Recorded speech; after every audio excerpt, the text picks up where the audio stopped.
If you're experiencing lag spikes while playing Rocket League, follow these steps to help resolve the issue quickly. This guide will walk you through some common fixes. Step 1. Check your internet connection. Ensure that your internet connection is stable. You can do this by running a speed test and checking for any interruptions or fluctuations in your connection.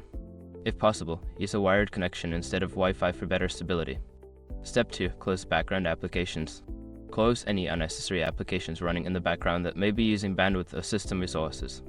This includes web browsers, streaming services, and other online applications that could interfere with your gaming experience. Step 3. Adjust in-game settings. Lower the graphics settings in Rocket League to reduce the load on your system. This can help improve performance and reduce lag spikes. Access the settings menu and adjust options like texture quality, shadow quality, and resolution. Step 4. Update network drivers. Ensure that your network drivers are up to date. Go to the device manager on your computer, find your network adapter, and check for updates. Keeping your drivers current can help improve connectivity and performance. Step 5. Change server region.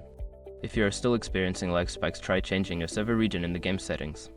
Sometimes connecting to a server closer to your location can reduce latency and improve your overall gaming experience.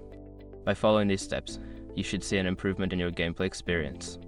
If problems persist, consider reaching out to your internet service provider or checking for any ongoing server issues with Rocket League.